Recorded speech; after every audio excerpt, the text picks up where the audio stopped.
Je ne peux commencer mon intervention sans remercier bien sûr chaleureusement les services. J'ai pu témoigner, je peux témoigner de l'efficacité, du professionnalisme de l'écoute et de la réactivité de l'équipe de Michel Desbaux et je l'en remercie.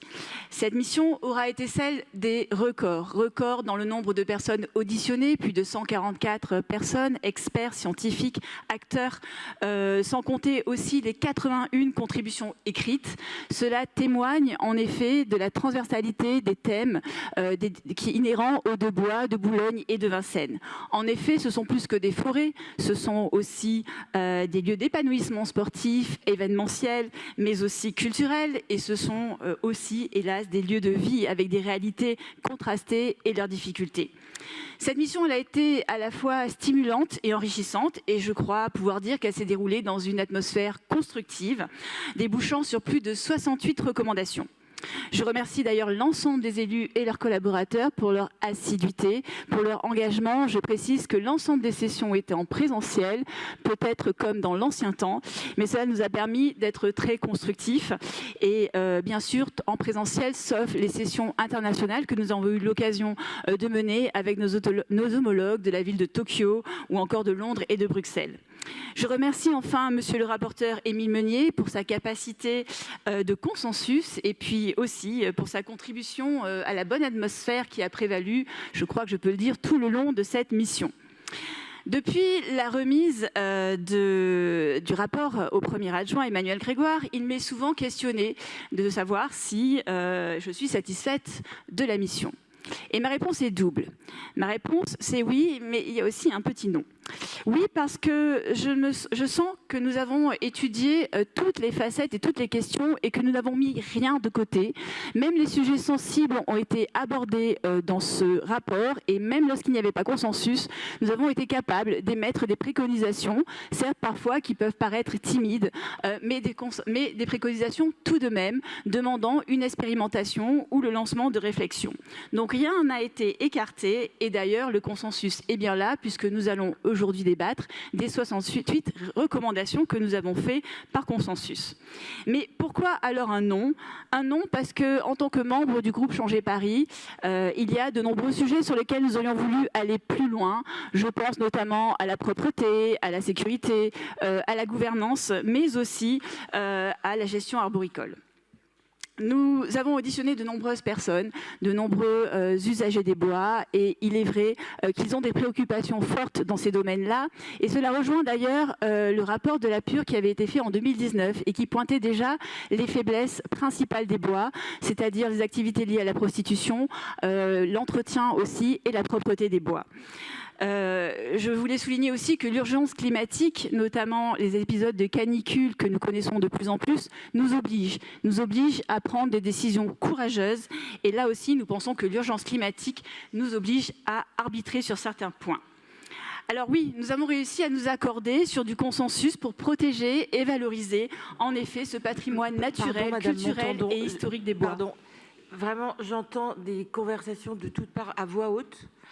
Je vous en prie, pour l'oratrice et pour celles et ceux qui souhaitent l'écouter, si vous pouviez mener ces conversations à voix haute en dehors de l'hémicycle. Pardon, Madame Montandon. Je vous remercie, Madame la maire, d'autant plus que j'essaye de ne pas lire et c'est vrai que le brouhaha n'aide pas à la concentration. Je vous en remercie. Donc nous avons en effet accordé de l'importance et la nécessité pour valoriser ce patrimoine naturel, culturel, mais aussi historique des bois, grâce d'ailleurs notamment à des parcours et à un volet pédagogique pour mieux les faire connaître et apprécier et donc pour les faire préserver. Nous avons également convenu de la nécessité de recenser les 750 bâtiments qui existent dans les bois et qui sont à un état assez inégal. Nous avons proposé qu'il y ait un inventaire précis, qu'il y ait aussi une évaluation de leur potentiel afin de les entretenir, notamment lors des périodes intercalaires où ils ne sont pas utilisés, mais aussi de trouver de nouvelles méthodes pour leur trouver un rôle utile aux Parisiens.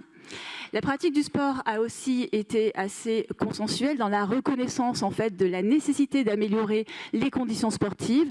Pour cela, nous nous sommes entendus sur la nécessité d'une reconquête des terrains délaissés, notamment grâce à des dispositifs innovants, que ce soit sur les surfaces hybrides, mais encore aussi sur les éclairages dits intelligents, qui permettent justement d'allier d'un côté l'attente des sportifs qui demandent des créneaux supérieurs à la présence actuelle, pour pouvoir pratiquer leurs activités sportives, mais aussi, bien sûr, en préservant la biodiversité et notamment la trame noire.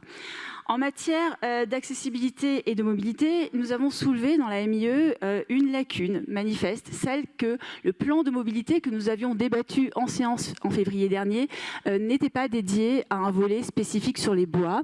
Donc la MIE va préconiser en effet que ce plan de mobilité soit aussi inclusif pour les bois. Et à partir de ce plan, nous aurons justement l'opportunité de décliner plusieurs mesures que nous avons de façon consensuelle décidées, du moins préconisées.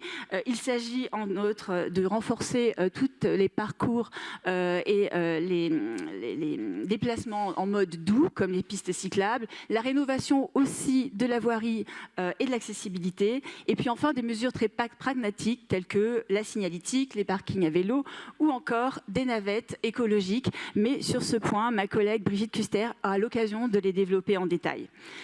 Concernant la question difficile du sans-abrisme, bien que la compétence relève majoritairement de l'État, la mission a préconisé un renforcement des dispositifs actuels auprès du monde associatif qui œuvre déjà auprès des sans-abri.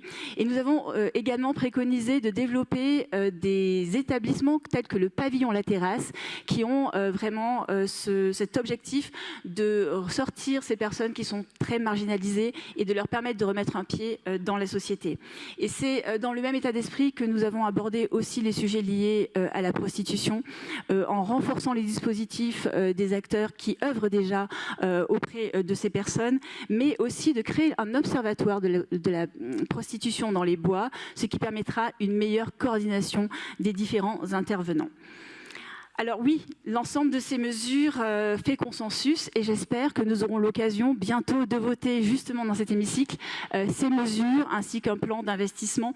Et bien sûr, nous serons aussi très vigilants à l'application de toutes ces préconisations.